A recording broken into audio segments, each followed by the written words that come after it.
Okay, so hello and good morning once again, my dear students.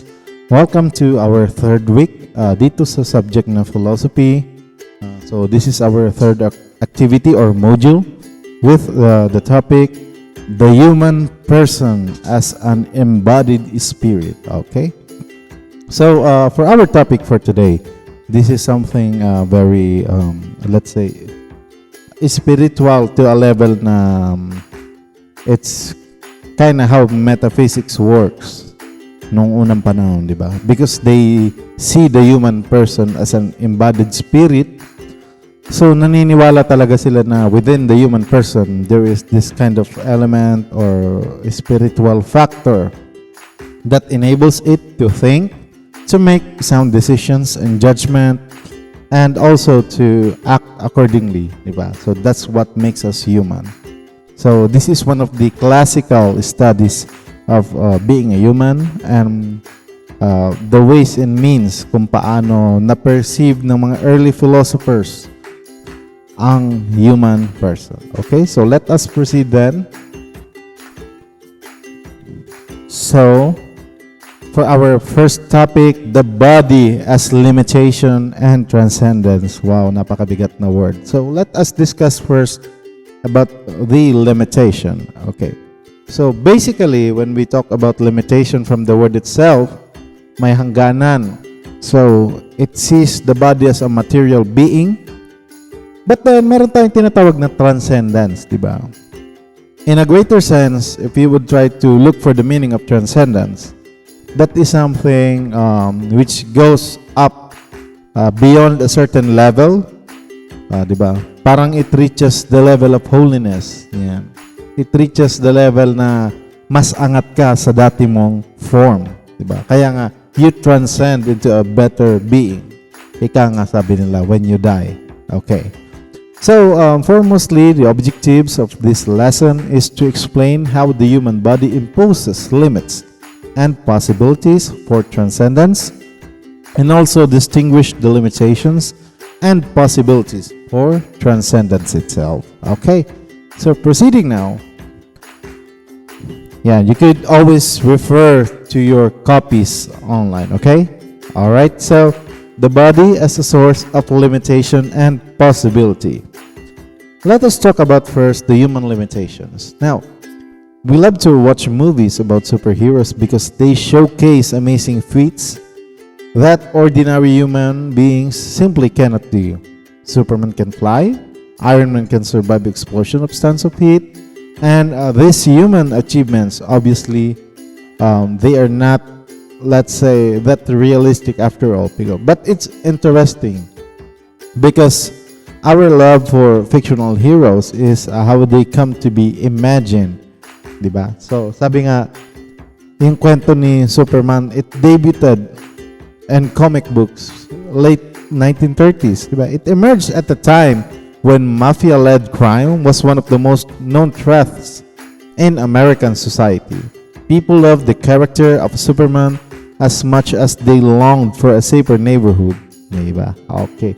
So literary critics point out that Superman was a projection of people's own frustrations about their own limitations. These limitations were the direct opposite of Superman's powers. He could carry and throw three burly or bulky men, rather, with one hand, and stop a train wreck on airplane, crash by pushing them to safely, move one from end to end and to the earth, and even in one of the movies of Superman, diba, binaliktad niya yung ikod ng mundo, diba? So, just to give you a heads up, si character na Superman, he was created at one of the most darkest times of America, right before the World War II. Okay? And what interests us is that this example of these projections on how people seem to love Superman indirectly reveal the limitations become in terms with everyday. Okay? So, let's scroll up a bit. Because we only have a certain amount of strength to carry things or accomplish tasks, we cannot prevent accidents entirely, no matter how careful we are We cannot move as fast as we could from another place. And despite all of the advantages and technology, we can never reverse the course of time. These are our limitations because we are embodied beings. Okay. Alright, so moving forward to that, para mas maintindihan nyo in a sense na ang tao daw ay isang embodied being. Let us always present ourselves as part of the universe then, okay? So you as part of the universe, ano yung ibig sabihin nun? Number one, take note. You are always being affected by the element of time. Diba? Time may not be expressed or explained into the most simplest term na kaya yung intindihan, but believe me, time itself is a very crucial element in your life. Diba? Number two, mga external factors. Diba? Even you are affected by gravity. Diba? You are also being affected by your surroundings. Diba? Yung mga external factors na tinatawag. Because you are embodied being. Diba? Ibig sabihin, you exist in that form kasi human existence is embodies existence. Many things that are related to our existence as person are related to our bodies. Diba? Katulad ng edad, kasarian, lahi, or even our relationships. Maybe that at a certain degree of our family or consanguinity, etc. And we started counting our birthdays to determine our age from the time we were born into this world. Diba? Our parents didn't count our age from the time they fantasized about having children when they were young. Ibig sabihin, nagmaterialize lang yung age mo nung pinanganak ka na, nung nabuo ka na. Diba? Because you are an embodied human. Okay. Ibig sabihin, yung existence mo, what proves your existence? The mere existence of your body, the mere existence of you being embodied into that being, you exist as a human. Okay? And the bodies that we are born with also determine our sex or gender. Okay? Because gender is defined culturally rather than biologically. But coming to think of it, yung race or our line of descent among the groups of the first human beings in evolution is determined by our bodies. Diba? Finally, our biological relationships, mother, father, siblings, etc. are connected to our embodied existence. Okay, in other words, a large part of who we are and how we are defined ourselves is determined and delineated by our bodies. The details we write in our bio data are not things we can simply choose or change, diba? Our birthday, age, sex, familial relationships. If we can be accused of falsifying information about ourselves, diba? That is something that you can never deny. I mean, you can deny that to others, but you can never deny that to yourself, diba? Sabi nga nila, the only true person you couldn't tell a lie is simply yourself. All right. And our birthday age, ganun din po yon. Be it you're younger looking as compared to your age, or be it you're more mature looking as compared to your age, whatever your age is, that being called chronological age, that embodies you in numbers. Okay. Alright, so let's continue then. Well, the word confine comes from the Latin confinis, made of two words, con, meaning together. So the prefix con denotates that it is something that is being combined or together. And the prefix finis simply means the end, di ba? Alright, kaya nga pagtapos ka na, you are finished. Finis, no, di ba? In French naman, pagtapos na fin, di ba? So the prefix fin, it denotes that it is the end of something, a limit or a territory, okay? As if our bodies are made up of fixed boundaries that we can never transgress. Yan. Ibig sabihin, if you come to the limit of your age, if it's the dawning of your life, yun, sabi nga sa poetry, if it's already the dawning of your light in the afternoon, diba, your humble body will deteriorate as well as your smart brain, diba? Kahit gaano ka katalino, kahit gaano kalaki yung na-achieve mo sa buhay, when time comes that you have to meet your end. Diba?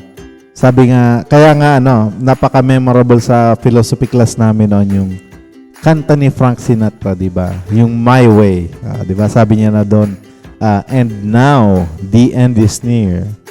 And so, I face my final curtain. Yeah. So, ibig sabihin noon, he is aware that he is coming to the dawning of his life. Okay. Now, as limitations, the body-related aspects about ourselves are not products of our free choice. Diba? They have, in sense, been given to us on a permanent basis. It then comes as no surprise that the body is source of frustration to many. Some people are not happy with their age, sex, or familial relationships. Some people wish that they were born in a different time, different sex, or of a different family. Frustrations of this kind, out of body, in a negative light, as if some form of imprisonment. Okay. So, formlessly, balikan natin yung topic natin, di ba? Embodied spirit, di ba? If you are someone who considers yourselves, I mean, this is not a mere opinion, and I hope everyone will apply this into their life, okay? I know it may take some time before you realize something which is probably somehow comes to a point when you get to think properly. That's when sometimes things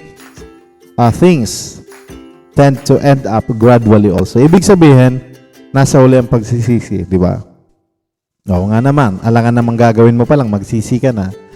And so, what we are trying to emphasize in here, many of the population in the world, of us in the human, they really feel like they are an imprisoned being into their own body. Diba? Let's get direct to the point. Hindi sila masaya sa sarili nila.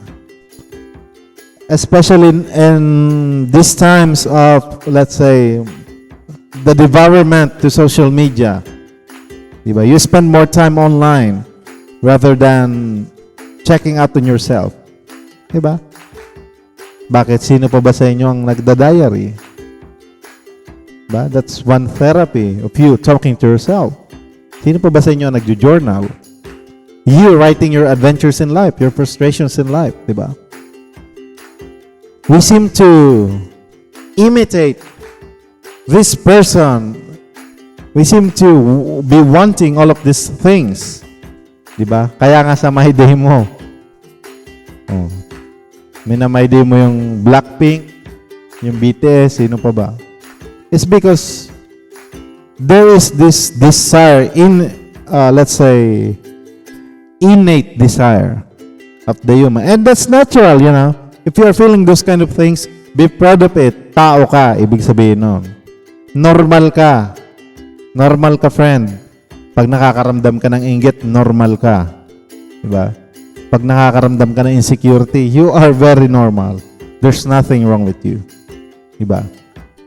So what we are trying to emphasize in here, it comes in natural that the human itself, he considers his own physical body as a limit to what he can do, diba?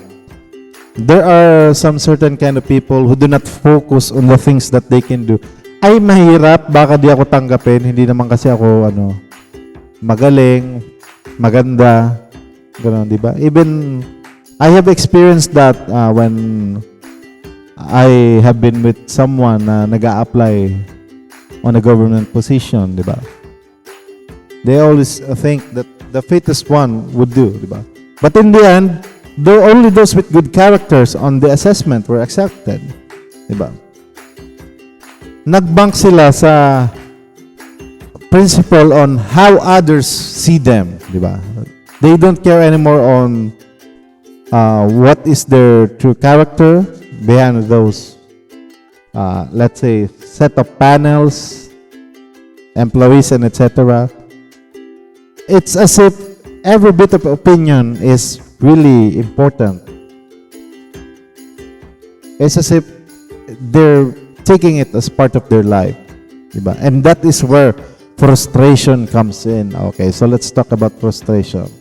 Teacher, ano yung frustration? That is anything in any kind. Okay? If you are not being satisfied with the things that you do, if you feel like something is missing, if you feel regrets or agony of the things that you have done, diba? Sabi na nga, of all the things that I have done, diba? Then, my friend, you are in the world of frustration. Diba? And the only means to escape that, or rather to be able to mitigate that on your end as early as possible is you yourself, diba? I'm glad to tell you, hindi mo kailangan ng clinical psychologist, hindi mo kailangan ng para-doctor psychiatrist, at hindi mo kailangang magpa-check up. If you are well aware of yourself, diba? Palagi mong sasagutin yung tanong, who am I? Diba? Hindi yan yung kanta. Yan. Palagi mong tatanong sa sarili mo, who am I? Diba? Ang tawag doon, self-reflection. Yun yung moment na natutulala ka, parang napapatingin ka sa malayo. Kasi ang problema sa atin, nowadays, okay, in our digital age, you only think of these things kapag malungkot ka, wala kang pera, di ba? But we always take it for granted, di ba? Kaya nga, sa mga monks, the principle of being happy and the principle of those, let's say, good things in life, it hinders them from thinking ahead of their time. It hinders them from thinking 2 steps ahead of everyone. Bakit? Kapag ang tao nakakaranas yan ng kasiyahan, when you are on cloud 9, di ba? If you are on this unexplainable epitomic feeling, wow, such epitome, such happiness, di ba? Some of your senses don't function very well. Believe me. It's the time you get insensitive to some few things and even to yourself, di ba? You forget your priorities. Wala ka na sa focus. Di ba? Gusto mo ng magandang educational attainment, magandang career, what are you doing? Di ba? And if you are doing the complete opposite of what you should do within your goal, what's quite funny for me is that yung iba, napo-frustrate pa sila, di ba? Always bank on the things that you can do as of the moment, di ba? Kaya nga sabi ko sa iba, walang data, walang load, mag-text kay Sir Leo. Di ba? Pero di ko kayo ni-encourage. Wala akong pampaload sa inyo lahat. What I'm just trying to emphasize is that there's always a way for something. Diba? If there's a will nga, there's a way. Diba? But for me, it's just a matter of acceptance first. Diba? You have to accept yourself at this point of time. Yan lang yung kaya mo. Yan lang yung capable ka. At yan lang yung capable yung family mo. And by the time that you learn to accept that, you will learn to love your parents and your family very well. Diba? Sino ba naman ang gustong ipanganak ng mahirap? Well, I'm glad to say you're a hypocrite if you would tell me in the face, Sir, ako gusto ko ipanganak na mahirap. Walang ganun, Mars. O, diba? Lahat tayo, syempre. Sana, ganito, ganyan. O, diba? Much worse yung iba pa nga dyan sa inyo pag nagre-rebelde. O, kasi ako di ko na-experience yun eh. Bakit? You always have to be stepping in forward. Always 2 steps ahead. Diba? Yung iba nga sa inyo, gusto na iswap yung magulang nila eh. Guilty or not guilty. Diba? Pag nagkakasagutan kayo sa bahay, kahit sa kapatid nyo, di ba? It's because you have to understand this basic principle. The body as transcendence, di ba? So let's begin with, while we mostly complain about how there are so many things that we can change about our lives because of our bodies, yan, most common example of this is the height for Filipinos, di ba? We hardly see that the body also opens possibilities, di ba?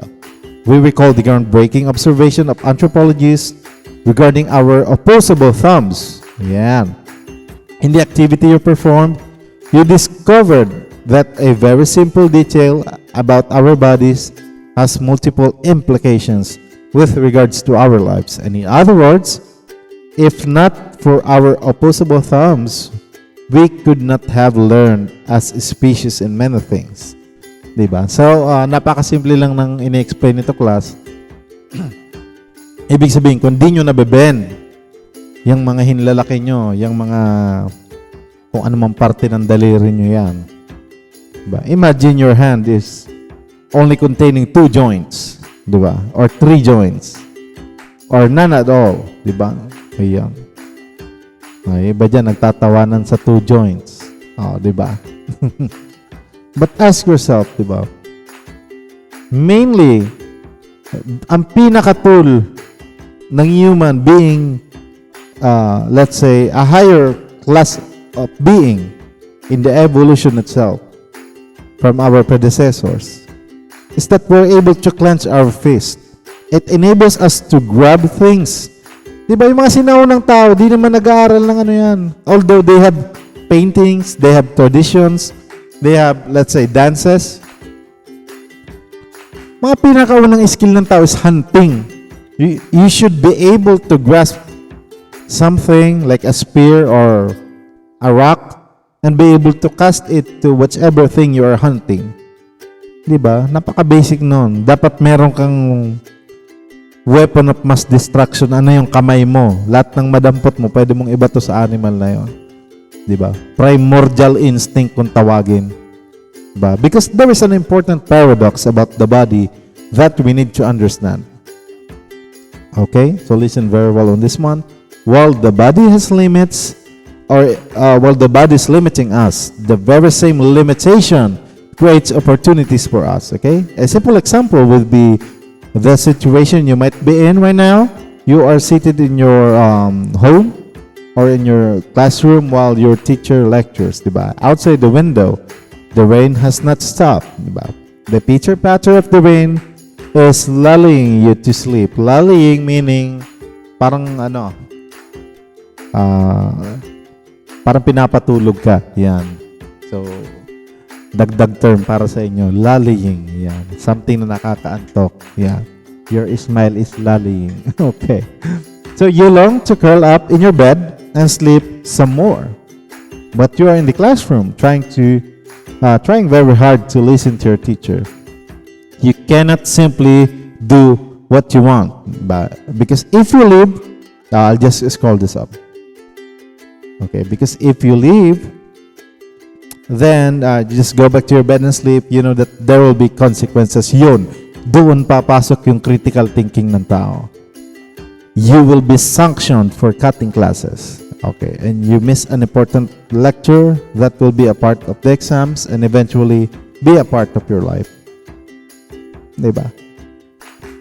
Because your body limits you to one place, you are forced, diba? Napapersa, napipilitan ka, and you have no choice but to pay attention, diba? To what is at hand. Diba? Your attention is directed towards the activity, which is the instruction of your teacher. Then because of this limitation of your body, you are open to the possibility of learning something new. So let's apply it into another situation. Ito, napakasimple. Pauwi kayo, gabi. And you're able to meet 3 dogs along the way. May 3 aso. Nabol ka. On the top of your lungs, tumakbo ka ng tumakbo. You did your best. Diba? Adrenaline rush. And when that kind of rush sinks in, you are a Superman. Diba? You are able to do fantastic things which you are not capable when you are normal. Diba? Limitation yun ng body mo. And because meron tayong tinatawag na reflex action, ayun yung tinatawag nating amygdala. Diba? Yung instinct for survival. Diba? You would always tend to preserve yourself. Diba? Law of self-preservation tayo dito. Diba? It's a selfish thought.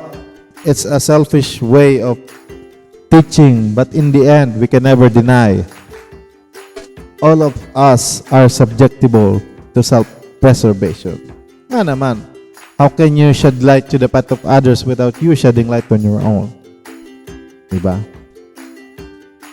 Parang sa sitwasyon lang yan ng mga athletes. Diba? They would understand best what's in the paradox of the body if they are able to what? Push beyond their limits. Okay. Diba? Kaya nga sa mga hindi dyan aware, if you ever happen to be a playboy or a plebo in the Philippine Military Academy or to whatever academy, PNP Academy, etc., PDEA Academy, meron tayong tinatawag dyan na shakening period. Diba? Yan yung period na you are being deprived of physical food, you are being deprived of sleep, and you are being emotionally tortured. Why? It's them pushing you to your limits. Diba? And it really depends on you kung kakayanin mo or hindi. But the principle simply goes as if you cannot be able to, let's say, overcome that, then you don't have the rightful place for those kind of departments. Why? Because on those kind of departments, physical and mental health is really important, diba? Kaya nga sa balita, makikita nyo, mga this uniform personnel, diba? I'm not naming a certain department. It's as if pag nakaranas na sila ng traumatic experience, it's as if they're going out of their mind. Diba? Post-traumatic syndrome, tawag doon. Diba? Hindi sila nabigyan ng tamang atensyon. Galing sa mission, fresh from the war, diba? Fresh from the operation, binabalik agad sa trabaho. And what is the result? Gunslinging, diba? Of civilians. Diba? Slaying of civilians using the very own weapon that the government has provided them. Bakit? Yun yung limit nila eh. Na-reach na nila eh. Nag-break na yung utak nila. Hindi na nila kaya. Diba? Kaya be careful with this kind of people, you know. I will be very bold in saying this, and I would be very happy if even the people there in your house are listening to me right now. Diba? But even on your own family, on your own neighborhood, on your own extended family, be very careful. You'll never know when one of them will reach out their limit. Diba? And you are not going to like it. Diba? Kaya nga minsan nagwawarla tayo. Parang, alam mo yung feeling na nakipag-away kang nanggigil ka yun. Yung sinasabing, nagdilim daw yung paningin. Actually, di nagdilim yung paningin mo. Nagsara lang yung utak mo. Remember, when your mouth is active, your brain is inactive during the fight. Diba? Pagbukas yung bunganga mo, dada ka ng dada, sarado yung isip mo. And that is your breaking point. Diba? At naaasar ka kasi pinagtatawanan ka lang nung kinaiinisan mo. It's because psychologically, mas matatag siya sa'yo. Kaya siya natatawa sa'yo. It doesn't matter whether who's wrong is right. If you are the first one to break out, it will cause detrimental effect on your end. Diba? That's why I am discussing right now the possibility of limitation. Di ba? Minsan nga, I know, yung iba dito nakikinig is magulang na, parent na. Yung iba dito may mga batang kapatid, di ba? Do you remember a time wherein parang bigla kayong naimasmasan, what have I done? Di ba? Pinalo mo ng parang walang bukas yung kapatid mo, yung anak mo. Kasi nanggigil ka. And to the sense, to think about it, sino ang mas may utak sa inyong dalawa? Sinong mas matanda? I know it's a form of discipline, but it doesn't have to reach the limit. Di ba? Pitikin nyo lang. Papulayin nyo lang yung balat. Di ba? I am an advocate of, let's say, corporal punishment. Me, myself, I'd be honest with you. Di ba? Naranasan namin yan. Yung mayakap sa poste pag late sa public school. Binibilad kami sa araw. But we never complain of all of those things. Diba? That's what made us smart during our generation. Diba? At wala akong sinasabing disadvantage nyo yan. All of the generations, they have their pros and cons. So that's why on these times of pandemic, diba? Kahit sa online lesson, I always see to it that I integrate values integration onto you guys. I may not be there physically or personally at your side to tap you on the shoulder whenever something's wrong. But definitely, di ba, palagi kong sinasabi, when something is not right, if you are not feeling right, okay,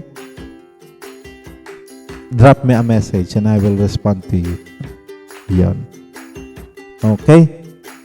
Sabi nga dito, it is through our limitations that possibilities become real. Diba? Kaya nga may mga taong they cannot believe they've executed someone else. They cannot believe they killed someone. Bakit? They have reached their limits. Okay? Kaya nga, yung mga law enforcers, sana, they are bound to their principle of maximum tolerance. Diba? Kahit murahin ka ng nagtitinda, diba? Traffic enforcer ka, may tinitikitan ka, sinunto ka, it doesn't give you a license to punch back. Diba? Tandaan nyo, guys, kahit hindi ka law enforcer, and this is one thing na natutunan ko sa buhay, not by age, but by experience. Diba? If someone had done, diba, a damage to you, it's not a license to get back on them and do the same thing. Diba? You just bank on yourself. Diba?